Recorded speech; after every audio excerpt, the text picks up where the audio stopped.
Okay, so this is my summary slash review of Intimate Apartheid, Chapter 1 of Righteous Dopefiend.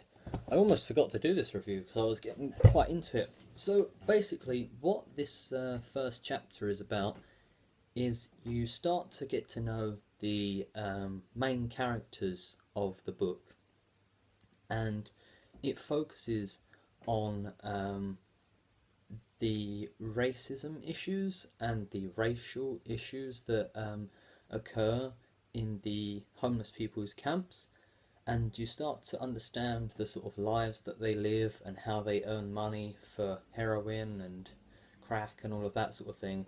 And it really just starts to introduce each of the people on the camps, but it is also all tied to how they have like a racial segregation. So what initially happens is there's an all-white camp, I believe, and then one it was all white, an all-white camp other than a Latino guy, and then I think a few black people come in, and then they sort of accept them, and it's all okay. But then I think they more and more people who are black come into the group, and then the white people are quite racist, or they just get fed up with them, so they are quite racist, and then they go to this other camp, and it sort of shows the interactions between how they are racist to an extent, but tolerate each other to an extent, and some people are more racist than others, and it's quite an interesting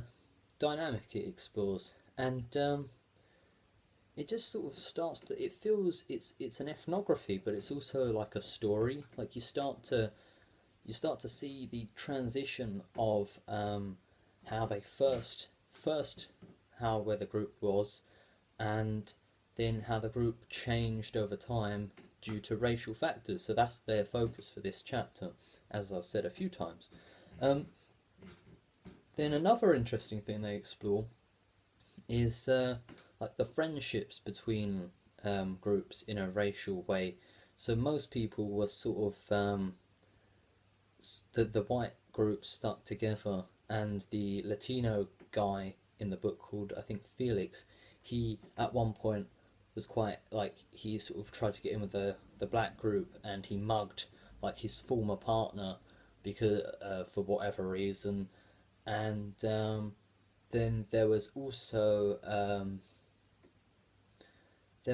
this guy called Al, who he didn't really care about the racial segregation or the racial thing. So he had a partner called Sonny, and it's quite interesting, like the story of how these two, despite there being quite a strong segregation between the black and white group, they sort of still get on quite well.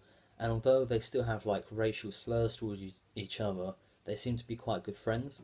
So that's quite nice. And there's a little bit of theory that's brought in. They bring in I think it's habitus at one point. That was a little bit complex, but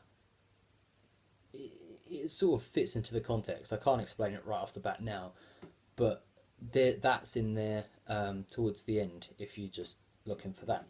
So I hope this helped anyone, and I'm looking forward to reading the next chapter.